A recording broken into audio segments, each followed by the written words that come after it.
Saat pertama kali Allah mendengar Yang Maha Pengasih mempunyai anak, Allah merasa terpukul dan amarah meluap hingga mengancam kematian. Langit, bumi, gunung dihancurkan. Artinya yang berkata dan tidak berkata semua terancam kematian. Disebabkan saat ada anak baru lahir, tidak diketahui ayahnya. Tidak ada laki-laki yang mengakui anak. Hari-hari Allah sedih karena masalahnya orang-orang menganggap Yang Maha Pengasih mempunyai anak. Tahap-tahap kesedihan Allah, yang pertama Allah mengelak tidak beranak. Tahap yang kedua, Allah marah melaknat orang-orang meniru berkata anak Allah. Tahap yang ketiga, Allah tawar-menawar minta tolong. Dari pintu ke pintu ku coba tawarkan nama. Demi terhenti hinaan orang-orang meniru berkata anak Allah. Hai orang-orang beriman, jadilah kamu penolong Allah. Seperti pengikut Nabi Isa. Pengikut Nabi Isa saat ada anak baru lahir, pada hari ke-7 dibawa ke gereja, baptis, membuahkan hasil. Ada laki-laki mengakui anak, ada saksi-saksi, ada bukti tertulis. 3 hasil ini bermanfaat bagi Allah untuk mengalahkan benar-benar lawan. Mengalahkan dengan mudah lawan. Siapa lawannya? Orang-orang yang meniru berkata anak Allah. Jadi 3 hasil ini bermanfaat bagi Allah untuk mensucikan kembali Allah dari dihina beranak. Dengan 3 bukti ini, dengan 3 qadar ini, perwujudan ini, kriteria hasil 3. Ada laki-laki mengakui anak, ada saksi-saksi, ada bukti tertulis. Bukti untuk keesaan Allah. Setiap ada anak baru lahir, mempunyai bukti. Ada laki-laki mengakui anak, ada saksi-saksi, ada bukti tertulis. Wujudkan ketiga bukti ini untuk setiap ada anak baru lahir. 7 hari teratasi, jadi hinaan tidak berkepanjangan. Tahap yang keempat, Allah memanggil-manggil, minta tolong.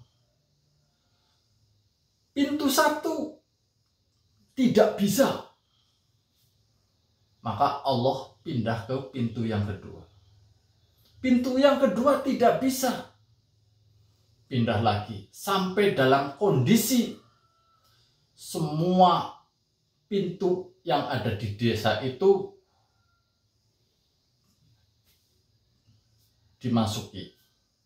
Sampai kondisi ada yang mau menolong, cari laki-laki yang berkembang biak, hingga dapat memenuhi. Ada laki-laki mengakui anak, ada saksi-saksi, ada bukti tertulis. Ternyata semuanya tidak ada yang mau. Berarti Allah tidak ada penolong. Jika tidak ada penolong, Allah menerima keadaan. Tidak ada penolong. Wanita-wanita Islam pun tidak diketahui lakinya. Anak-anak dihina, putra Maryam, kaummu bersorak karenanya. Dihina, sakit hati, dendam, saat pilihan tidak pilih kamu. Selisih 1 saja, kalah, sakit sekali hati kamu. Allah menerima keadaan, tidak ada penolong. Allah jadi menerima keadaan hidupnya selamanya dihina beranak. Anak dihina dan Allah bersatu. Anak-anak dihina, sakit hati, dendam saat pilihan tidak pilih kamu. Kemudian Allah menolong anak-anak yang dihina, dihujat, dicaci, diolok-olok, diejek, ditertawakan, anak jadah, anak haram, anak Allah, putra Maryam, dengan memberi kesenangan berupa kemenangan-kemenangan. Kamu orang-orang beriman kalah khalifah, hancur pemakmur, tersiksa beribadah, merangkak dengan wajah tertelungkup pedih hingga berkata kiamat. Karena tidak mau menolong, setiap ada anak baru lahir, pekerjaannya cari laki-laki yang berkembang biak hingga mengakui anak. Kriteria hasil, ada laki-laki mengakui anak, ada saksi-saksi, ada bukti tertulis. 7 hari teratasi jadi hinaan tidak berkepanjangan. Nah, pekerjaan dihukumi fardu kifayah karena hasilnya bermanfaat bagi Allah untuk mengalahkan benar-benar lawan. Siapa lawannya? Yaitu orang-orang yang menganggap Allah beranak. Mereka berkata, anak Allah, putra Maryam, Allah beranak. Orang-orang berkata yang maha pengasih mempunyai anak.